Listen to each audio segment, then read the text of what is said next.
আমার অবজারভেশন 2026-27 পর্যন্ত একটা অর্থনৈতিক মন্দা চলতে পারে। বলবে কিছু কিছু লোক যে ভবিষ্যৎবাণী করতে যাওয়া, এটা ভবিষ্যৎবাণী নয়। আপনি বর্তমান সম্পর্কে খবর রাখেন না বলেই বর্তমানকে আপনার ভবিষ্যৎ মনে হচ্ছে।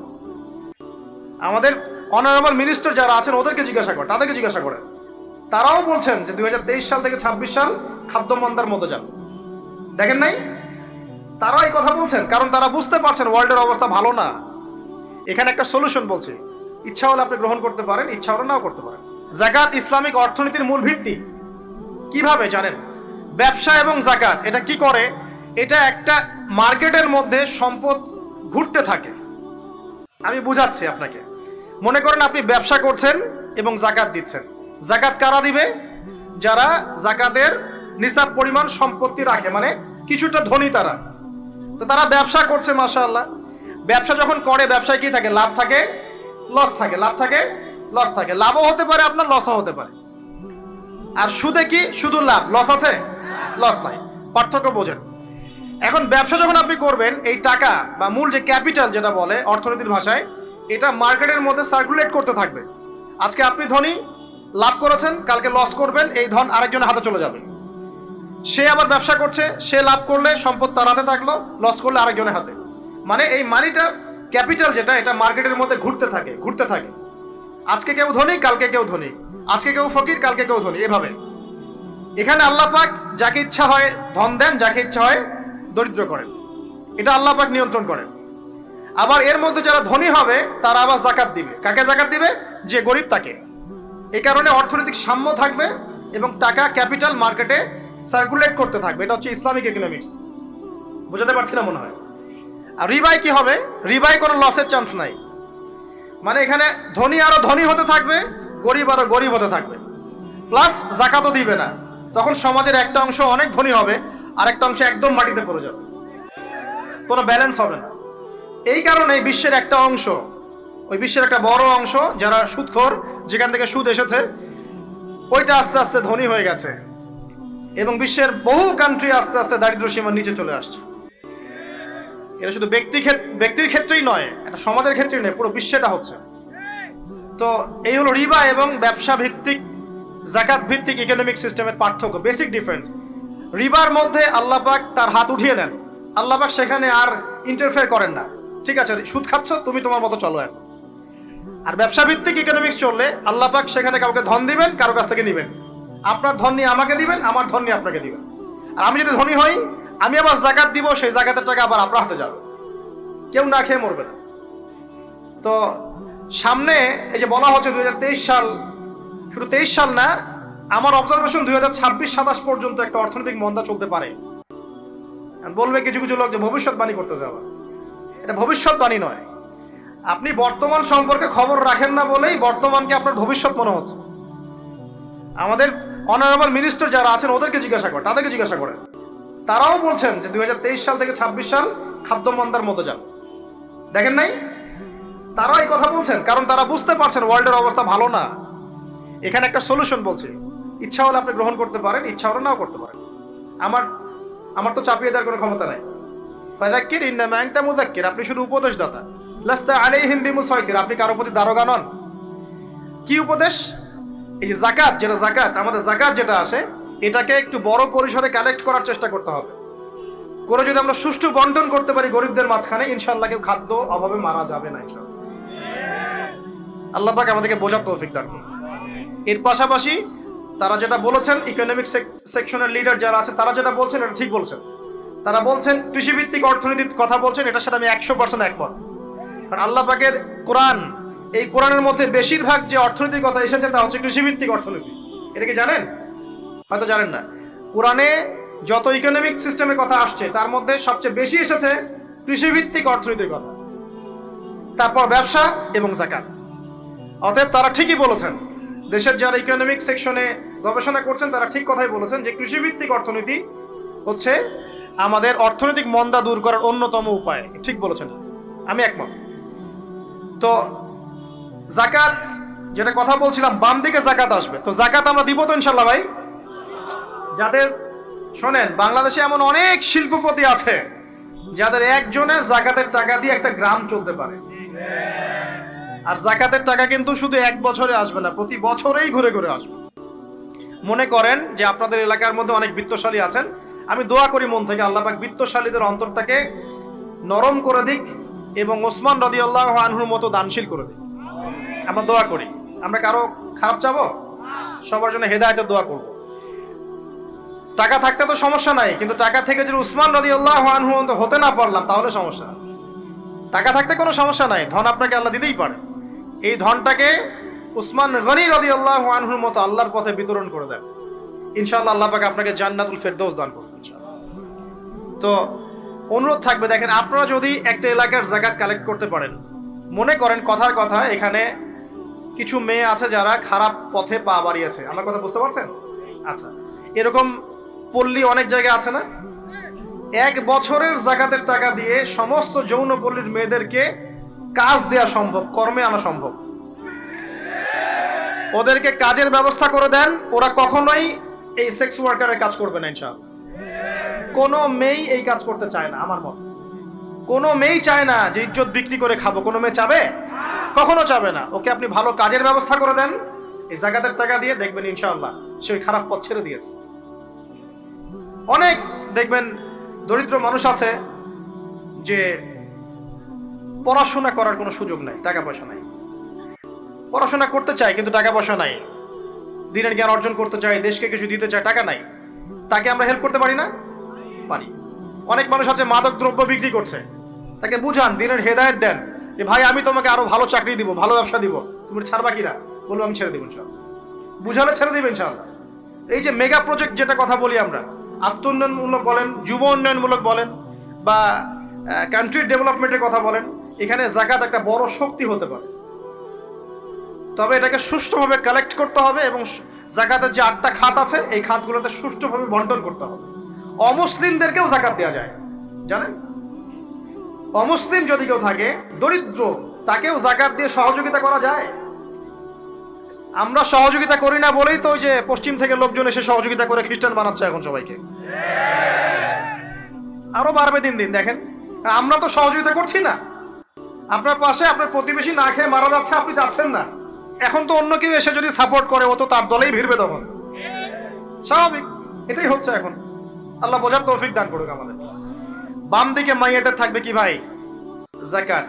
তারপরে পায়ের দিকে চলে আসবে তার আত্মীয়তার সম্পর্ক রক্ষার ইবাদত, তার এই যে অন্যান্য দান সদকা, তার নফল আমল, তার তাসবিহ তাহলিল, তার কোরআন তেলাওয়াত ইত্যাদি পায়ের দিকে চলে আসবে। এখানে একটা হাদিস এসেছে, সূরাতুল মুলক যে ব্যক্তি রাতের বেলা তেলাওয়াত করবে, কোন সূরা ভাই? তাবারাকাল্লাযী বিয়াদিহিল মুলক ওয়া হুয়া আলা কুল্লি শাইইন কাদির। এই সূরা যে ব্যক্তি রাতের বেলা করে তেলাওয়াত করবে, ইনশাআল্লাহ সূরা মুলক কবরে তার সাথে থাকবে এবং কবর আযাব থেকে সূরা মুলক তাকে বাঁচাবে ইনশাআল্লাহ। আমি বুঝাচ্ছি যে কি অবস্থাটা হবে। এবার দুজন ফেরেশতা মাথার দিক থেকে আসবেন, আসতে চাইবেন, সালাত বলবে এখান দিয়ে আসা যাবে না, এদিক দিয়ে আসা যাবে না। ডান দিক দিয়ে আসতে চাইবেন, এদিক দিয়ে আসা যাবে না। বাম দিক দিয়ে আসতে চাইবেন, যাকাত বলবে এদিক দিয়ে আসা যাবে না। পায়ের দিক দিয়ে আসতে চাইবেন, আমলগুলো বলবে এদিক দিয়ে আসা যাবে না। তখন যাই হোক তারা আসবেন। এটা তাদের, এটা কথা কি? এটা কথাটা হচ্ছে যে সালাতের গুরুত্ব, মানে সে সালাত আদায় করেছে, সে আমার হক আদায় করেছে, আমি তার পক্ষে আছি, এটা পক্ষে বোঝাচ্ছে। রোজা বলবে আমি ওর পক্ষে আছি, তাকে আপনি কোনো শাস্তি দিবেন না, আমি তার পক্ষে আছি। আপনারা দুজন তাকে শাস্তি দিবেন না, আমি যাকাত তার পক্ষে আছি, এটা পক্ষে থাকার কথা। তারপরেও তারা আসবেন, চোখগুলো হবে নীল এবং কালো বর্ণ, নীলাপ চোখের, কালো। মুনকার নাকি উঠে বসিয়ে দেওয়া হবে। এবার 3টা প্রশ্ন। প্রথমে প্রশ্ন হচ্ছে কি, মান রব্বুক, তোমার রব কে? তখন মুমিন বান্দা বুক ফুলিয়ে বলবে রব্বি আল্লাহ, আমার রব কে? আল্লাহ। পৃথিবীতে যে ব্যক্তি আল্লাহর সাথে শিরিক করে নাই, আল্লাহর তাওহীদের উপর থেকেছে এবং তার উপরে মৃত্যুবরণ করেছে, ইনশাআল্লাহ সেই ব্যক্তি এর উত্তর নির্দ্বিধায় দিতে পারবে ইনশাআল্লাহ। আর দুনিয়াতে যে বা যারাই আল্লাহর সাথে শিরিক করবে, আল্লাহর সাথে শিরকের পাবে লিপ্ত হবে, ওই অবস্থায় মারা যাবে, তাওহীদের উপর থাকবে না, কোশ্চিন কালেও মান রব্বুক উত্তর দিতে পারবে না। তারপরে প্রশ্ন হয়ে যাবে মা দীনুক, তোমার দিন কি ছিল? মুমিন বান্দা উত্তর দিবে কি? দীন ইয়াল ইসলাম, আমার দিন ছিল ইসলাম। এখানে শুনে রাখেন, পৃথিবীতে যারা ইসলামকে পরিপূর্ণরূপে পালন করবে তারাই এই উত্তর দিতে পারবে ইনশাআল্লাহ। যারা ইসলামকে ঠাট্টা বিদ্রুপের হাসি তামাশার পাত্র বানিয়েছে, মন চাইলে কিছু করি, মন চাইলে কিছু করি না, সহজগুলো একটু আমল করি, বাকি কিছুর আমল ধারি না, হ্যাঁ, নামাজ পড়ি, সুদ ছাড়তে পারি না, ঠিক আছে, বছর বছর ওমরা করি, এদিকে ঘুষ দুর্নীতি ছাড়তে পারি না, ইসলামকে ঠাট্টা তামাশার পাত্র বানিয়েছে, এরা কোশ্চিন কালে উত্তর দিতে পারবে না মা দিনুক, দিনে পরিপূর্ণরূপে ইসলামে প্রবেশ করতে বলেছেন আল্লাহ রাব্বুল আলামিন। যারা পরিপূর্ণরূপে ইসলামে প্রবেশ করবে এবং ইসলামের প্রতিটা মৌলিক বিধান মেনে চলবে, ইনশাআল্লাহ তারা এর উত্তর দিতে পারবে। এরপরে আসবে তৃতীয় প্রশ্ন। নবী সাল্লাল্লাহু আলাইহি ওয়াসাল্লামকে দেখানো হবে, যখন দেখানো হবে তখন সূর্য যখন ডুবে যায়, যে দৃশ্যটা আমরা দেখতে পারি না, ওই দৃশ্যটা ভেসে উঠবে এবং মুমিন বান্দা অস্থির হয়ে যাবে, বলবে আমাকে ছেড়ে দাও, আমি নামাজ পড়বো। সুবহানাল্লাহ। তার কারণ তার কাছে মনে হবে যে আসরের ওয়াক্ত হয়ে গেছে, আসরের ওয়াক্ত হয়ে গেছে, আসরের ওয়াক্ত চলে যাচ্ছে, আমাকে নামাজ পড়তে হবে। চিন্তা করেছেন? ওই যে একটা হাদিস আছে না, যে 7 শ্রেণীর মানুষকে আল্লাহ রাব্বুল আলামিন আরশের ছায়া ছায়া দিবেন, তার মধ্যে এক শ্রেণীর মানুষকে যার অন্তর মসজিদের সাথে ঝুলে থাকে, তার মন মসজিদের সাথে ঝুলে ছিল, এই সূর্য ডুবে গেল বলে আমাকে ছেড়ে দাও, আমি নামাজ পড়তে যাব। তখন ফেরেশতারা বলবেন তোমাকে নামাজ পড়তে দেয়া হবে, তবে তার আগে তুমি এর উত্তর দাও। কি উত্তর? এই ব্যক্তির দিকে তাকাও। তখন নবী সাল্লাল্লাহু আলাইহি ওয়াসাল্লামকে দেখানো হবে, সাল্লাল্লাহু আলাইহি ওয়াসাল্লাম দরুদ পড়বেন, বলা হবে যে এই ব্যক্তির সম্পর্কে তোমার কি ধারণা? মান হাযা রাজুলু বুইসা ফীকুম, এই ব্যক্তি কে, যাকে তোমাদের কাছে পাঠানো হয়েছিল? মুমিন ব্যক্তি নির্দ্বিধায় বলে দিবে যে তিনি হচ্ছেন আমার নবী মুহাম্মদুর রাসূলুল্লাহ সাল্লাল্লাহু আলাইহি ওয়াসাল্লাম। দেখুন, পৃথিবীতে যে বা যারাই নবী সাল্লাল্লাহু আলাইহি ওয়াসাল্লামের সুন্নতের উপর আমল করবে, ইনশাআল্লাহ সে তার উত্তর দিতে পারবে। দুনিয়াতে যারা নবীর সুন্নতের 5 পয়সা পরোয়া করছে না, তার আদর্শের 5 পয়সা দাম দিচ্ছে না, তারা কোশ্চিন কালে উত্তর দিতে পারবে না। নাম হতে পারে আব্দুর রহমান, আব্দুর রহিম, নবীর সুন্নতের ধার ধারে না, তারা উত্তর দিতে পারবে না। তো নবীর সুন্নতের গুরুত্ব কত গভীর, এটা আমাদেরকে এখান থেকে বুঝতে হবে। তাই প্রিয় যুবক ভাইরা, মুসলিম ভাইরা, আমাদের জীবনটাকে নবীর আদর্শ এবং সুন্নতে ঢেলে সাজাতে হবে। সকাল থেকে সন্ধ্যা পর্যন্ত প্রতিটা কাজ করব কার তরিকায়? রাসূলের তরিকা। নামাজ পড়বো তার তরিকা, রোজা, সিয়াম, হজ, যাকাত, আমল, মুআমালাত, আখলাক সব কার তরিকায়? নবী সাল্লাল্লাহু আলাইহি ওয়াসাল্লামের তরিকা অনুযায়ী ইনশাআল্লাহ। আল্লাহ পাক তৌফিক এনায়েত করুন, আমিন। এবার ফেরেশতা দুজন জিজ্ঞাসা করবেন অবাক হয়ে যে তুমি কিভাবে এটা জানলে, তুমি কিভাবে এই 3টা প্রশ্নের উত্তর দিতে পারলে? কারণ বেশিরভাগ মানুষ তো উত্তর দিতে পারবে না, বেশিরভাগ মানুষই এই উত্তর দিতে পারবে না। কারণ কিয়ামতের মাঠে 1999 জন মানুষ জাহান্নামে যাবে, নাউজুবিল্লাহ। তো এটা কঠিন পরীক্ষা। আল্লাহ রাসূল সাল্লাল্লাহু আলাইহি ওয়াসাল্লাম বলেছেন যে নিশ্চয়ই তোমাদেরকে এখানে পরীক্ষায় ফেলা হবে, আর তোমরা যদি এই পরীক্ষা জেনে তোমাদের মৃতদেরকে দাফন করা থেকে বিরত না থাকতে, তাহলে আমি তোমাদেরকে শুনিয়ে দিতাম কবরে কেমন পরীক্ষা হয়। মানে যদি আমরা শুনতে পারতাম যে কবরে কেমন পরীক্ষা হয়, আমরা ভয়ে আমাদের মৃতদেরকে দাফন পর্যন্ত করতাম না। এটা নবীজি বলছেন সাল্লাল্লাহু আলাইহি ওয়াসাল্লাম। তাকে জিজ্ঞাসা করা হবে যে তুমি কিভাবে জানলে এটা? বেশিরভাগ মানুষ তো পারে না উত্তর দিতে। তখন সেই ব্যক্তি বলে বসবে, সেই ব্যক্তি বলবে যে করাতু কিতাব আল্লাহ, আমি আল্লাহর কিতাব এই কোরআন পড়েছি। মুমিন বলবে আমি আল্লাহর কোরআন পড়েছি, ফাআমানতু বিহি, আমি এর উপর ঈমান এনেছিলাম, ওয়া সাদ্দাকতু, এবং সত্যায়ন করেছিলাম। সুবহানাল্লাহ। অতএব দুনিয়াতে যারা দ্বীনের জ্ঞান অর্জন করছে না, কোরআন পড়ছে না, হাদিস পড়ছে না, পড়াশোনার চেষ্টা করছে না, জানার চেষ্টা করছে না, কবরে পার পাওয়া ডিফিকাল্ট আছে। এটা একটা অন্যতম প্রশ্ন। আমরা কিন্তু মনে করি 3টা প্রশ্ন হচ্ছে, আসলে প্রশ্ন হচ্ছে কয়টা? 4টা। 3টার পরে আরো একটা এক্সট্রা। কিভাবে জানলে? তখন উত্তর দিচ্ছে আমি আল্লাহর কিতাব পড়েছি, ঈমান এনেছি, সত্যায়ন করেছি। সুবহানাল্লাহ। নবী সাল্লাল্লাহু আলাইহি ওয়াসাল্লাম হাদিসের পরের অংশে বলছেন যে যখন কাফের বান্দাকে উঠানো হবে, তখন ডানেও কিছু নাই, বামেও কিছু নাই, সামনে পিছনে কিচ্ছু নাই। মাথার দিক থেকে ফেরেশতারা চলে আসবেন, উঠিয়ে বসানো হবে, প্রশ্ন করা হবে কে তোমার রব? একটাই উত্তর, লা আদরি, আমি জানি না। নাউজুবিল্লাহ। কি তোমার দিন? লা আদরি, আমি জানি না। এই যে আল্লাহর তো খবর নাই, আল্লাহ পাকের বিধান মেনে চলার কোনো খবরই নাই, পরোয়াই নাই। সে জানবে কিভাবে ইসলাম কি জিনিস? সে জানবে কিভাবে আল্লাহ কি জিনিস? ও তো আল্লাহকে চিনেই না। দিব্যি বলে বেড়াচ্ছে মহাবিশ্ব সৃষ্টি হয়েছে বিগ ব্যাং থেকে, আল্লাহ বলে কেউ নাই। মানুষ সৃষ্টি হয়েছে বান্দর থেকে, নাউজুবিল্লাহ। ওই যে ডারউইনের মতবাদ, কি থিওরি অফ এভলিউশন নাকি? হ্যাঁ, তাই তো মনে হয়, অনেকদিন আগে পড়ছি ভাই, ভুলে গেছি। তো যাই হোক, মানুষ তো আল্লাহকে চিনছে না। এখনো মানুষ মনে করছে যে আল্লাহ বলতে কেউ নাই। এবং এই মুক্ত চিন্তার নামে, বাক স্বাধীনতার নামে নাস্তিকতার যে চর্চাটা বেড়েছে বাংলায়, এটা আশঙ্কাজনক। বড় বড় বিশ্ববিদ্যালয় থেকে পড়ে আসছে, অনেক সময় দেখলাম বড় বিশ্ববিদ্যালয়ের প্রফেসর, সে বলছে যে মহাবিশ্ব বিগ ব্যাং দিয়ে সৃষ্টি হয়েছে, সৃষ্টিকর্তা নাই এখানে কোনো। তো মুসলিম বিজ্ঞানীর একটা কথা বলতেন যে মানুষ বিজ্ঞান সম্পর্কে অল্প জানলে নাস্তিক হয়ে যায়, আর অনেক গভীর জ্ঞান অর্জন করলে আল্লাহর কাছে আত্মসমর্পণ করে। খেয়াল করে দেখবেন, ডক্টর, ইঞ্জিনিয়ার যারা বড় বড় লেভেলে চলে গেছেন, অনেক সিনিয়র, তারা কিন্তু বেশিরভাগ নামাজি দেখবেন, নামাজ পড়ে, দান সৎকা করে, সমাজ কল্যাণমূলক কাজ করে। তারা কিন্তু রোগীর সেবা করতে গেলেও বলে যে নামাজ পড়িয়েন, রোজা রাখিয়েন, তারা কিন্তু বলে। অনেক ডক্টর আমি দেখেছি এমন, যারা যত বেশি গবেষণা করে তারা তত বেশি আস্তিক হয়ে যায়। আর টুটাফাটা গবেষণা করলে নাস্তিক হয়ে যাবে। কত প্রশ্ন, ইসলামের এটা কেন, ওইটা কেন, ইসলামে বহুবিবাহ কেন, হ্যাঁ, ইসলামে কি পর্দার বিধান কেন, তারপর ইসলামে এত রেস্ট্রিকশনস, এত বাইন্ডিংস কেন, হ্যাঁ, স্বাধীনতা নাই কেন, কত প্রশ্ন। ইসলামের এগেইনস্টে কত তীর এখন ছোড়া হচ্ছে। এই ব্যক্তি কেমন করে উত্তর দিবে যে মাহদিনুক, তোমার দিন কি? আল্লাহর দিকে কত প্রশ্ন ছোড়া হচ্ছে, কত শিরকের পাপ আমরা করছি, অনেক সময় মুসলিম হয়েও শিরকের পাপ করছি। কিভাবে উত্তর দিবে মান রব্বুক? 3 নাম্বার প্রশ্ন যখন করা হবে, এই ব্যক্তিকে দেখো দেখি, সে বলবে যে আমি জানি না এই ব্যক্তিকে, তবে শুনেছিলাম, মানুষের মুখে শুনেছিলাম, মানুষ যা বলতো আমি তাই বলতাম। মানে সে রাসূল সাল্লাল্লাহু আলাইহি ওয়াসাল্লামের নাম শুনেছিল হয়তোবা, কিন্তু তার সুন্নত বা আদর্শ কখনো মেনে চলে নাই, পারলো না। এবার জান্নাতি ব্যক্তি হলে কি হতো?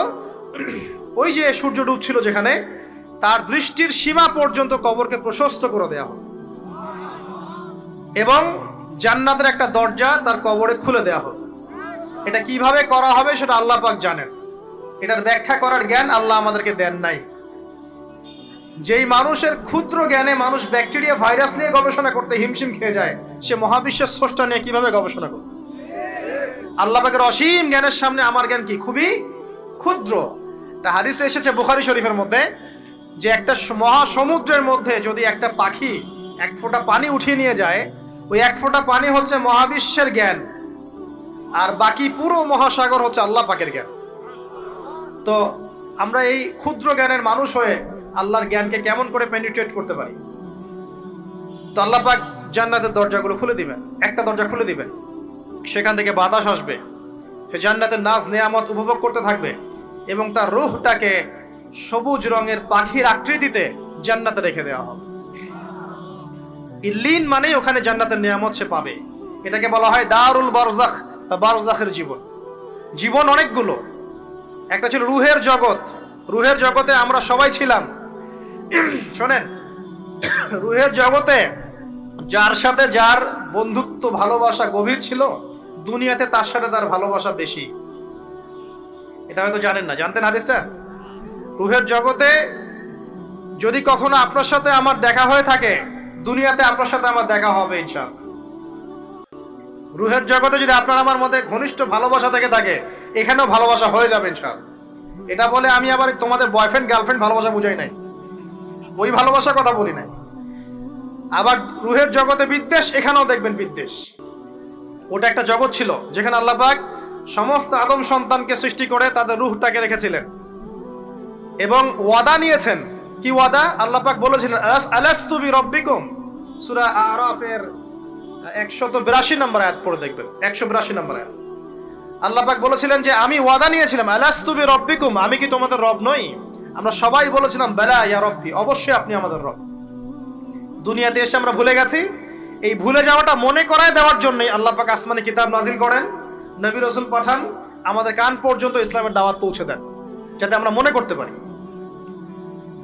এবার আসেন, রুহের জগতের পর আসলাম এই যে দুনিয়ার জগৎ, দারুদ দুনিয়া। দুনিয়ার মধ্যে আছি হয়তো 50, 60, 70, 100 বছর হাইয়েস্ট। এরপর যাবে দারুল বারজাখ, বারজাখের জগৎ।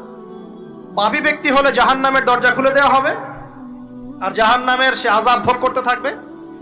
এবং পুণ্যবান ব্যক্তি হলে জান্নাতের দরজা খুলে দেওয়া হবে এবং এর নাজ নেয়ামত সে ভোগ করতে থাকবে। তখন তাকে বলা হবে এটা জান্নাতের সেই জায়গা যেখানে তুমি থাকবে। এটা দেখার সাথে সাথে, শোনার সাথে সাথে তার যে খুশি, উৎফুল্লতা আরো অনেক বেড়ে যাবে। এবং সে কি করবে জানেন?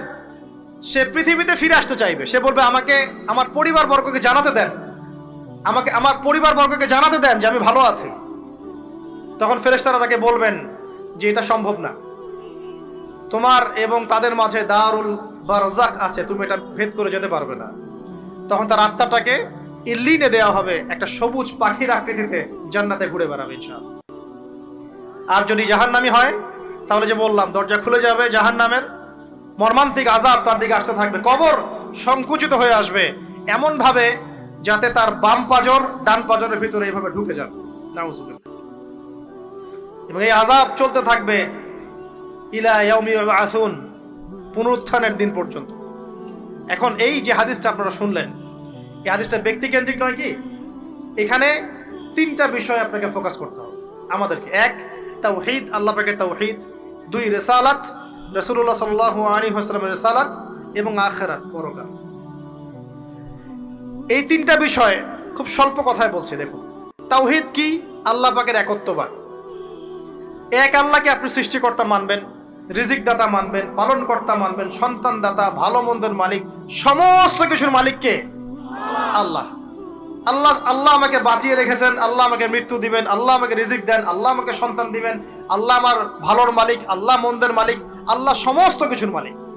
এই কনসেপ্ট পরিষ্কার থাকবে, লা ইলাহা ইল্লাল্লাহ পরিষ্কার থাকবে। সমস্ত বিষয় কার পক্ষ থেকে? আল্লাহর পক্ষ থেকে। এই তাওহীদ, সংক্ষিপ্ত কথায় বললাম তাওহীদ। এর মধ্যে তিনটা ক্লাসিফিকেশন আছে: রুবুবিয়্যাত, উলুহিয়্যাত, আসমা ও সিফাত। এটা আপনারা কিতাবুত তাওহীদ বই থেকে পড়ে নিয়েন। সংক্ষেপে বলে দেই, রুবুবিয়্যাত আল্লাহ পাকের সমস্ত বিষয়গুলো তার দিকে সম্বন্ধ করা, সৃষ্টিকর্তা, পালনকর্তা, রিজিক দাতা সবকে আল্লাহ। উলুহিয়্যাত কি? দুনিয়াতে এসেছি আল্লাহ পাকেরই দাসত্ব করতে হবে, অন্য কারো দাসত্ব চলবে না, তাওহীদ উলুহিয়্যাত। আসমা ও সিফাত কি? আসমা সিফাত মানে হচ্ছে আল্লাহ পাকের নাম গুণাবলীগুলো আছে। আল্লাহ পাক রহমান, আল্লাহ পাক রহিম, আল্লাহ পাক রাজ্জাক, হ্যাঁ, আল্লাহ পাক গফুর, আল্লাহ পাক শদীদুল ইকাব। সমস্ত গুণাবলী কার? আল্লাহ। এই হলো আসমা ও সিফাত। আল্লাহ পাক যেমন, আল্লাহ পাক তেমন, আল্লাহ পাক নিজের মতো, কারোর সাথে তুলনীয় নন। হুয়াল্লাহু আহাদ, একক। আল্লাহুস সামাদ, তিনি অমুখাপেক্ষী। লাম ইয়ালিদ ওয়া লাম ইউলাদ, তিনি জন্ম দেননি, জন্মিতও নন। ওয়া লাম ইয়াকুল লাহু কুফুয়ান আহাদ, তার সমতুল্য আর কিছুই নাই। আল্লাহ থেকে সবকিছু হয়, এটাই হলো তাওহীদ। এখন এর অপোজিশন কি? শিরক। তাওহীদের বিরুদ্ধে গেলে কি হয়ে যাবে? শিরক। কেউ যদি মনে করে যে আল্লাহ ছাড়া কেউ আমাকে জীবন দিতে পারে, আল্লাহ ছাড়া কেউ আমাকে মারতে পারে, আল্লাহ ছাড়া কেউ আমাকে রিজিক দিতে পারে, অথবা আল্লাহ ছাড়া কেউ সন্তান দিতে পারে, আল্লাহ ছাড়া অন্য কারো কাছে কেউ যদি দোয়া করে, আল্লাহ ছাড়া অন্য কারো জন্য নজর মানত করে, আল্লাহ ছাড়া অন্য কারোর নামে কসম খায়, আল্লাহর হালালকে হারাম করে দেয়, আল্লাহর হারামকে হালাল করে নেয়, ঠিক আছে? আল্লাহ থেকে শুভ অশুভ আসে না, শুভ আল্লাহর পক্ষ থেকে আসে, অশুভ শয়তানের পক্ষ থেকে আসে, এমনও যদি কেউ মনে করে, শুভ অশুভ দুটোই আল্লাহর পক্ষ থেকে আসে, কিন্তু কেউ যদি মনে করে না শুভগুলো আল্লাহর পক্ষ থেকে, অশুভগুলো শয়তানের পক্ষ থেকে, এমনও যদি মনে করে, শিরক হয়ে যাবে। মুসলিমরা চলাফেরায় শিরক করছে। এখন মুসলিমরা আল্লাহ ছাড়া অন্য কারোর কাছে চাচ্ছে, মুসলিমরা অনেকে কবরে সেজদা করছে, মুসলিমরা অনেকেই মৃত মানুষের কাছে দোয়া করছে, হাতে বালা পরে আছেন, খোলেন না। কেন খোলেন না? ভয়ে যদি আপনার ক্ষতি হয়, শিরক। মুসলিমরা দেখবেন আগুনের সামনে মাথা নত করছে, মুসলিমরা এখন মেডিটেশন করে, ধ্যান করে, মুসলিমরা জিনকে তাবে করতেছে, অনেক সময় দেখা যায় মুসলিমরা জাদু করতেছে, জাদুবিদ্যা, কুফরি কালাম করছে না? করছে। সবই শিরক, সবই শিরক। মুসলিমরা দেখবেন আল্লাহর হালাল যেগুলো আছে এগুলোকে হারাম করে ফেলছে, আবার অনেক সময় আল্লাহর হারামগুলোকে হালাল করে নিচ্ছে। সুদ কি ভাই? এখানে ফরজ, হালাল করে নেওয়া হয়েছে। মদ কি? তোমাদের কাছে তো ওয়াজিব, না খাইলে ঘুম হয় না। তো এই যে আল্লাহর হারামগুলোকে কি করছি আমরা? হালাল করে ফেলছি, এটাও শিরক, কুফরি একটা। তো এক কথায় তাওহীদের উপর যারা থাকবে মান রব্বুক উত্তর দিতে পারবে ইনশাআল্লাহ। যারা শিরিক করে ফেলবে ওই অবস্থায় মারা যাবে, মান রব্বুক উত্তর দিতে পারবে না। আমার কথা কি বোঝা যাচ্ছে? আমি সহজ করার চেষ্টা করছি কিন্তু হয়তো পারছি না, এটা আমার ব্যর্থতা। এক কথায় যদি আমরা কবরের প্রথম প্রশ্নের উত্তর দিতে চাই তাহলে আমাদেরকে অবশ্যই তাওহীদের উপর থাকতে হবে, শিরকে যাওয়া যাবে না। প্রিয় ভাইরা, শিরকের পাপ থেকে আজকে তওবা করে ফেলবেন। আল্লাহ জেনে না জেনে জীবনে যত শিরক করেছে আল্লাহ মাফ করে দাও, আমিন। এবং আগামী দিনগুলোতে শিরকের পাপে লিপ্ত হয় না। প্রিয় ভাইরা, যদি আপনার আমল নামায় আসমান জমিন সমানও পাপ থাকে, শিরকের পাপটুকু না থাকে, আল্লাহ পাক আপনার পুরো পাপ মাফ করতে পারবেন ইনশাআল্লাহ। আল্লাহ পাক বলেছেন মেরাজের রাতে নবী সাল্লাল্লাহু আলাইহি ওয়াসাল্লামকে আরশে আজিমের কাছে উঠিয়ে নিয়ে আল্লাহ পাক 3টা ওহী করেছেন। কয়টা ওহী? একটা ছিল 5 ওয়াক্ত নামাজ, ঠিক আছে? 2 নাম্বার হচ্ছে সূরা বাকারার শেষের 3টা আয়াত।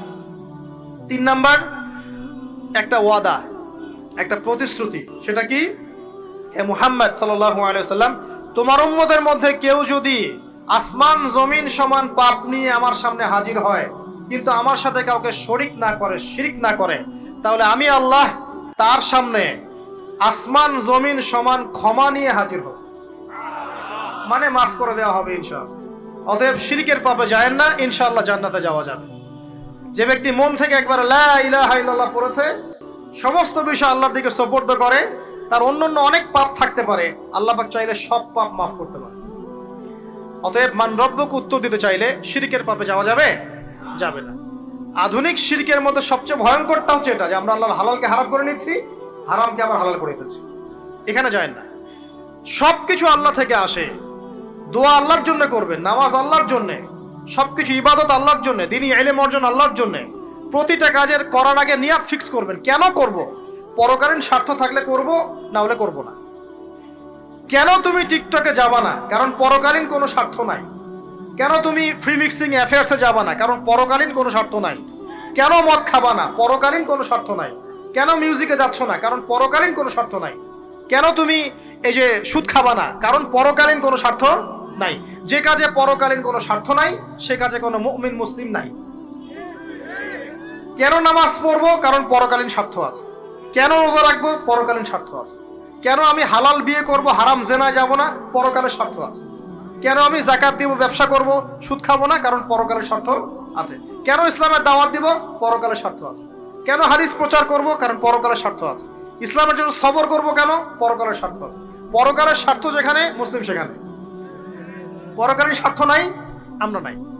প্রত্যেকটা কাজ করার আগে নিয়তটা ফিক্স করতে হবে, পরকালের কোনো স্বার্থ আছে? যদি বলে হ্যাঁ আছে, তাহলে করবে। স্বার্থ নাই, আমি নাই। কোন ফুজুল কি বাত বা ফাহেসা কোনো কাজ, এসব কাজে আমরা নাই, বিকজ এগুলোতে কোনো পরকালীন স্বার্থ নাই। ব্যাস, আমাদের জীবনের প্রতিটা মোমেন্ট, প্রতিটা সেকেন্ড আল্লাহর দেয়া দান। আমি নিজের ইচ্ছা মতো এটাকে অপব্যয় করতে পারি না। মিউজিক শুনতে চান, আপনি সং পছন্দ করেন, আপনি নাশিদ শোনেন, ইসলামিক নাশিদ শোনেন, ওখানে আপনার ইমান একটু দীপ্ত হবে, পরকালীন স্বার্থ আছে। আপনি নিজের যৌন চাহিদাকে দমন করতে পারছেন না, হালালভাবে বিয়ে করে নেন। বিয়ে করার পর আপনি যত ইচ্ছা স্ত্রীকে মহব্বত করেন, প্রত্যেকটা মহব্বতে নেকি পাবেন। এমনকি স্ত্রীর দিকে নেক নজরে তাকাবেন, তাতেও নাকি। তার মুখে খাবার তুলে দেবেন, তাতেও নাকি। তার হাত ধরে হাঁটবেন, তাতেও নাকি। তাকে নিয়ে রাত্রে চাঁদ দেখবেন, তাতেও নাকি। আপনি আপনার নিয়তটাকে চেঞ্জ করেন, কাজের ডাইরেকশন চেঞ্জ করেন। পরকালের স্বার্থ থাকলে করবো, না হলে করবো না। আপনি পছন্দ করেন ঘুরে বেড়াতে, আল্লাহর দিনের দায়ী হয়ে ঘুরে বেড়ান না, সমস্যা কি? আল্লাহর জমিন ঘুরে দেখেন, এসব অবান্তর কাজে লিপ্ত না থাকে আল্লাহ পাকের নিদর্শনগুলো ঘুরে দেখেন, আপনার ঈমান বাড়বে ইনশাআল্লাহ। আপনার সংস্কৃতি ভালো লাগে, ইসলামিক সংস্কৃতি মেনে চলেন। আপনি কবিতা লিখতে ভালোবাসেন, ইসলামিক কোনো কবিতা লেখেন। আপনি উপন্যাস পড়তে ভালোবাসেন, ইসলামিক কোনো উপন্যাস পড়েন। আমি বলছি না এগুলোর বাইরে কোনো পড়াশোনা করা যাবে না, এমনটা আমি কিন্তু বলছি না। আমি বলছি আপনি আপনার পুরো কাজটাকে আগে ফিক্স করবেন, পরকালের কোনো স্বার্থ আছে কি নাই। যদি হ্যাঁ দেখা যায় হ্যাঁ পরকালের স্বার্থ ঠিক আছে, অবশ্যই করেন, কোনো সমস্যা নেই। আল্লাহ পাক বোঝার তৌফিক দান করুন। তো দেখুন প্রিয় ভাইরা, শিরকের পাপে যাওয়া যাবে না। এই শিরকের পাপ না থাকলে আমল নামায় ইনশাআল্লাহ আমরা জান্নাতে যাব এবং কবরের উত্তর দিতে পারবো ইনশাআল্লাহ। মান রব্বুক উত্তর পাস ইনশাআল্লাহ। তারপরে কি? মাদিন। এক কথায় ইসলামের অনেক বিধিবিধান আছে, নামাজ, কালিমা, সওম, যাকাত, হজ সব আছে। আমর বিল মারুফ নাহি আনিল মুনকার, পিতামাতার খেদমত, প্রতিবেশীর অধিকার, স্ত্রীর অধিকার, তারপরে সন্তানদের অধিকার, যাকাত, সবকিছু আছে। এখন যদি ইসলামের কিছু অংশকে মেনে নেন, কিছু অংশকে না মানেন, এটা কিন্তু কুফরি। ইসলামের কিছু অংশকে মানছেন, কিছু অংশকে মানছেন না, এটা কিন্তু কুফরি। ইসলামের পরিপূর্ণ বিধানটাকে যদি মেনে চলেন, ইনশাআল্লাহু আযজা ওয়া জাল আপনি মা দীনুক উত্তর দিতে পারবেন। আপনি আমল করতে পারেন না পারেন, মনে করেন আপনি আমল করতে পারছেন না, কিন্তু আপনি আকীদা পোষণ করছেন যে হ্যাঁ ইসলামে যা আছে আমি সবকিছু মেনে চলি, কিন্তু হয়তো আমল করতে গিয়ে আমি পারছি না। আমি হয়তো নামাজ 5 ওয়াক্ত পড়তে হয়, আমি জানি, আমি মানি, কিন্তু আমার মাঝে মাঝে মিস হচ্ছে, মাঝে মাঝে আমি জামাত মিস করে ফেলছি। আপনি মানেন যে সওম রাখতে হয়, মাঝে মাঝে আপনার সওম মিস হয়ে যাচ্ছে, কিন্তু আপনি বিশ্বাস করেন যে হ্যাঁ আপনি সওম রাখতে হয়, আপনার আকীদা ঠিক আছে। আপনি যাকাত দেন নাই এতদিন, কিন্তু আকীদা রাখেন হ্যাঁ দিতে হয়, আমি সুযোগ পেলে দিয়ে দিব। এই যে কনসেপ্টটা ক্লিয়ার রাখা যায় না, ইসলামের বিধানগুলো প্রতিটা আমি মানি মন থেকে, হয়তো আমল করতে গিয়ে আমি পেরে উঠতেছি না বা হয়ে উঠছে না। ইনশাআল্লাহ একদিন না একদিন আল্লাহ পাক আপনাকে তৌফিক দিবে, ইনশাআল্লাহ আল্লাহ পাক তৌফিক দান করুক। কিন্তু কনসেপ্ট যদি ক্লিয়ার না থাকে যে আমি কিছু অংশ মানি, কিছু অংশ মানি না, এটা ইসলাম হলো না। উদখুলু ফিস সিলমি কাফা, পরিপূর্ণরূপে ইসলামে প্রবেশ করেন। দিনী বোন অনেকে আছে পর্দা হয়তো করতে পারছে না, কিন্তু মনে করে, বিশ্বাস করে যে পর্দা করতে হয়, এটা ফরজ। ইনশাআল্লাহ আল্লাহ চাইলে ওকে একদিন তৌফিক দিবে ইনশাআল্লাহ। হয়তো এখন মুখ খোলা আছে, হয়তো বা আগে গেঞ্জি টি শার্ট পরে ঘুরতো, এখন সেলোয়ার কামিজ পরছে, ঢিলে ঢালা জামা পরছে, এখনো বোরখা পরছে না। ওকে তুচ্ছ তাচ্ছিল্য করার দরকার নাই আমাদের, ওকে আরো বুঝান, আরো নরম হন, আরো বুঝিয়ে সুঝিয়ে ইসলামের দিকে আনার চেষ্টা করে। এতদূর এসেছে, ওই পর্যন্ত যাবে ইনশাআল্লাহ। কারণ ও বিশ্বাস করে হ্যাঁ পর্দা করতে হয়, আমি মানি পর্দা করতে হয়, কিন্তু আমি এখন করতে পারছি না, ইনশাআল্লাহ করব, আল্লাহ পাক চাইলে তৌফিক দিবেন ইনশাআল্লাহ। তো এই যে বিষয়টা, যে ইসলামকে মনে আগে ধারণ করা, যে না আমি মানি ইসলামের প্রত্যেকটা বিধান ঠিক আছে। চুরি করলে চোরের হাত কাটতে হয়, ইসলাম বলেছে। ডাকাতি করলে শাস্তি আছে। জেনা যদি কেউ করে 100 বেত্রাঘাত, মদ খাইলে 40টা বেত্রাঘাত, ব্যভিচার যদি করে কেউ, এই পরকীয়া করে বিবাহিত ব্যক্তি, রজম। এগুলো কেসাস, একজন হত্যা করলে তাকেও কেসাস করতে হয়। এই বিধানগুলো আছে। এখন আপনি বলতে পারেন আমি এই ওয়ার্ল্ডের প্রেক্ষাপটে এটাকে বাস্তবায়ন করতে পারছি না, কিন্তু আমি বিশ্বাস করি ইসলামে এই বিধানগুলো আছে, এটা আল্লাহর বিধান। ইনশাআল্লাহ আপনি মাফ পেয়ে যাবেন, ইনশাআল্লাহ আল্লাহ চাইলে আপনি মাফও পেয়ে যাবেন। কিন্তু যদি মনে করেন না এই যুগের এগুলো চলেই না, আমি আল্লাহ পাকের এসব বিধান কিচ্ছু মানি না, আমি যে বিধান বুঝি এটাই চূড়ান্ত, তাহলে খবর আছে, তাহলে মা দিনুক উত্তর দিতে পারবেন না। তো বুঝেন, বিষয়টা বোঝেন, আকীদাটা ক্লিয়ার করেন যে না আমি পারতেছি না, এটা একটা বিষয়, কিন্তু আমি বিশ্বাস করি ইসলামের এগুলো অংশ, হয়তো আমি এখন পারছি না, ইনশাআল্লাহ ভবিষ্যতে পারবো। আল্লাহ চাইলে আপনাকে তৌফিক দিবে ইনশাআল্লাহ। আমরা দোয়া করি আল্লাহ পাক আমাদেরকে পরিপূর্ণরূপে ইসলামে প্রবেশ করার তৌফিক দান। আর সর্বশেষ কি, এটা যদি করতে পারে মা দিনুক উত্তর দিতে পারবে। মান নবীকে উত্তর কখন দিতে পারবে? যখন একজন ব্যক্তি সারা জীবন নবী সাল্লাল্লাহু আলাইহি ওয়াসাল্লামের সুন্নতের উপর আমল করতে পারবে। এই যে ঘুম থেকে উঠলেন, ব্যাস ব্রাশটা নিয়ে দৌড়ে চলে গেলেন বাথরুমে, কি জন্য? ঘুম থেকে উঠলেন, আগে চোখটা একটু ঘষতে হবে, মুখে হাত দিতে হবে, তারপরে আপনি দোয়া পড়বেন। কি দোয়া পড়বেন? আলহামদুলিল্লাহিল্লাযী আহইয়ানা বা'দা মা আমাতানা ওয়া ইলাইহিন নুশুর। তারপরে আপনি যাবেন বাথরুমে। দোয়াটা না পড়ে কেন গেলেন? ঘুমাচ্ছেন, ঘুমানোর আগে আপনি অবশ্যই বলবেন। ঘুমানোর আগে একদম একটা গান শুনে, একটা গার্লফ্রেন্ডের সাথে 10টা মিনিট কথা বলে হ্যাঁ জান রাখি, ব্যাস, তারপরে ঘুমিয়ে গেলেন। ঘুমটা আপনার জন্য ইবাদত হলো না? হারামে লিপ্ত হতেন না? আল্লাহুম্মা বিইসমিকা আমুতু ওয়া আহইয়া পড়তেন, সূরা মুলক পড়তেন, সূরা কাফিরুন পড়তেন, সূরা ফালাক নাস ইখলাস পড়তেন, ঘুমিয়ে যেতেন। পুরো ঘুমটাই ইবাদত, পুরো ঘুমটাই নাকি ঘুমিয়ে আছেন নাকি পাচ্ছেন? আপনি ইচ্ছাকৃতভাবে আপনার আমলটা নষ্ট করলেন। ইস্তেঞ্জা করতে গেছেন, ইস্তেঞ্জা করতে গিয়ে গান শুরু করে দিল বাথরুমে। বাথরুম সিঙ্গার আছে না কিছু? বাথরুমে গান গাওয়ার জায়গা নাকি? তো ওখানে গান শুরু করলো। বাথরুমে গান গাবেন কেন? আপনি ঢোকার সময় বলবেন কি বিসমিল্লাহ আল্লাহুম্মা ইন্নী আউযু বিকা মিনাল খুবসি ওয়াল খাবাইস, এরপর ইস্তেঞ্জা করবেন, তারপরে আপনি গুফরানাকা বলে বের হয়ে আসবেন। পুরো ইস্তেঞ্জার সময়টুকু নাকি? নামাজ পড়তে দাঁড়িয়েছেন, এখানে রিয়া কোনো লৌকিকতা থাকবে না, লোকজন আমাকে দেখছে আমি ভালো করে নামাজ পড়ি, এমন থাকবে না। নামাজে দাঁড়িয়েছেন আল্লাহর জন্য খালেস। এখন আল্লাহ আপনার মাঝখানে আর কেউ নাই, আল্লাহ আপনার মাঝখানে আর কেউ নাই। এমনকি যা ইচ্ছা তাই নামাজ পড়বেন? একদল বের হয়েছে এখন দেখি 2 ওয়াক্ত নামাজ পড়ে, তাদের বক্তব্য হচ্ছে যে 5 ওয়াক্ত নামাজ নাকি কোরআনে নাই, আর ওরা খালি কোরআন মানে হাদিস নাকি মানে না। কত যে ফেরকা এখন বেরোচ্ছে আল্লাহ ভালো জানে। 5 ওয়াক্ত নামাজ কোরআনে নাই বলে, সুবহানাল্লাহ। তো 2 ওয়াক্ত নামাজ পড়ে। এখন নামাজ কি মন গরম হবে পড়লেই হবে? ফজরের নামাজে দাঁড়িয়েছেন, ফজর নামাজ কয় রাকাত? 2 রাকাত। এখন আমি যদি বলি নামাজ তো ভালো কাজ, 2-এর জায়গায় 4 পড়লে কি সমস্যা ফজরে? যদি এমনটা বলি হবে? কেন হবে না? কারণ নবী সাল্লাল্লাহু আলাইহি ওয়াসাল্লাম 2 পড়েছেন, আমাকে 2 পড়তে হবে, সিম্পল। 4 পড়লে আপনার নামাজ বাতিল। ফজরের নামাজ 4 রাকাত পড়লে নামাজ কি বাতিল হবে না? মাগরিবের নামাজে দাঁড়িয়েছেন, 3 রাকাত নামাজ। তখন আপনি মনে চিন্তা করছেন না 3-এর জায়গায় আমি 4 পড়বো, 5 পড়বো। নামাজ তো ভালো জিনিস, বেশি করলে কি সমস্যা?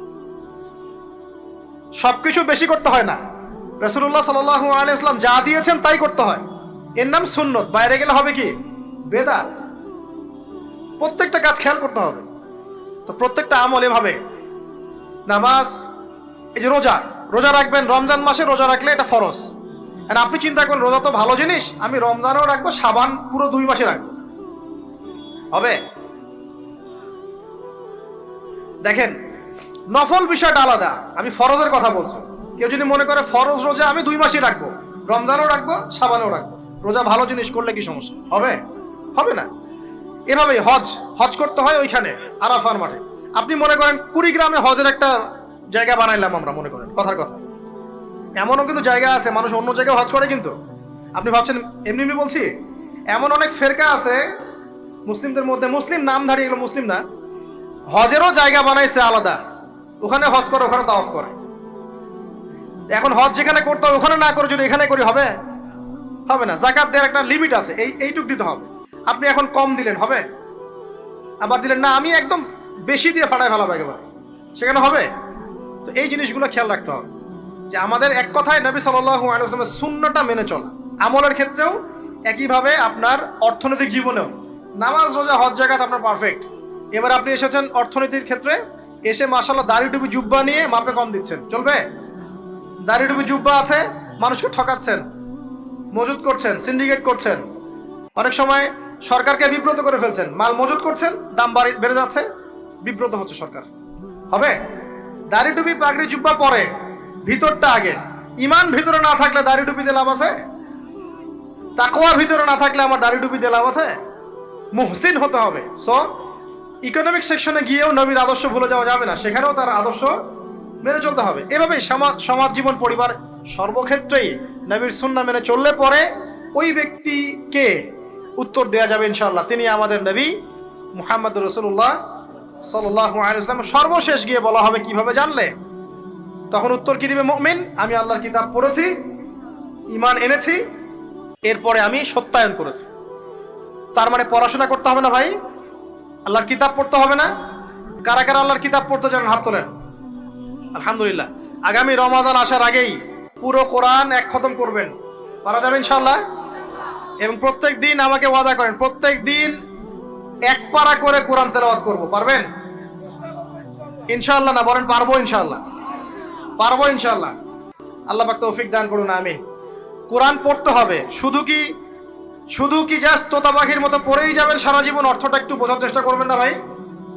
করা উচিত না? করা উচিত। যদি আপনার সামর্থ্য থাকে আপনার অবশ্যই করা উচিত। সামর্থ্য নাই, বয়স হয়ে গেছে, পারেন না, সেটা আলাদা বিষয়। সামর্থ্য আছে আপনার, অবশ্যই উচিত।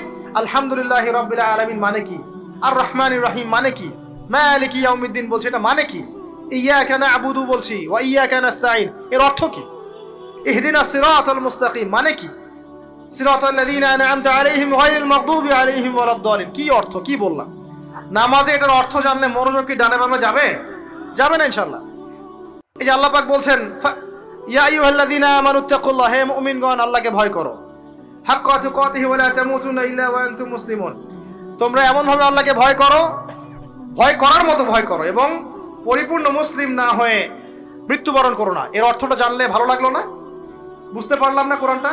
আল্লাহ বলছেন ওয়াদারু মা বাকিয়া মিনার রিবা, সুদের অবশিষ্ট অংশ ছেড়ে দাও।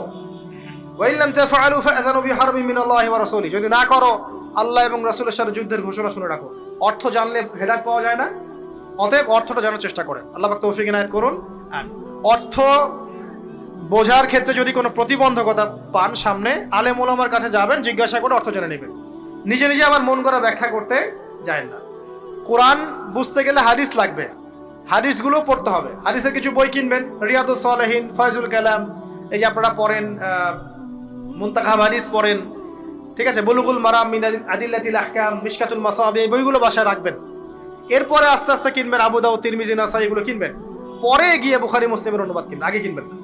এগুলো কঠিন হাদিস, এগুলো আগে পড়লে আপনি মাথাটা আপনার কিন্তু ঘুরতে থাকবে। তো আগে কি ক্লাস 8-এ পড়বেন না আগে এইচএসসি দিবেন? আগে ক্লাস 7-8 পার করে যান, তারপর ওইদিকে যান। আল্লাহ বোঝার তৌফিক দান করুন। প্রিয় ভাইরা, ইলম অর্জন করতে হবে। ইলম অর্জন করলে পরে আপনি তালেবে ইলম, তালেবে ইলমের পায়ের নিচে আল্লাহর ফেরেশতারা পাখা বিছিয়ে দিবে ইনশাআল্লাহ তাআলা। ইলম অর্জন করে আপনি যখন আলেম হবেন বা দ্বীনের জ্ঞান অর্জন করবেন, তখন আপনি দাওয়াতের কাজও করতে পারবেন। আপনার দাওয়াতে যত মানুষ ইসলামের দিকে আসবে সমস্ত নেকি আপনি পাবেন ইনশাআল্লাহ।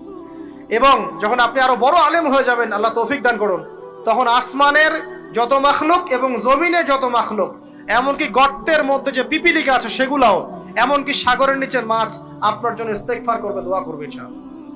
আল্লাহ পাক আমাদের সবাইকে শিরক মুক্ত আমল করার তৌফিক দান করুন, আমিন। আল্লাহর তাওহীদের উপর থাকার তৌফিক দান করুন, আমিন।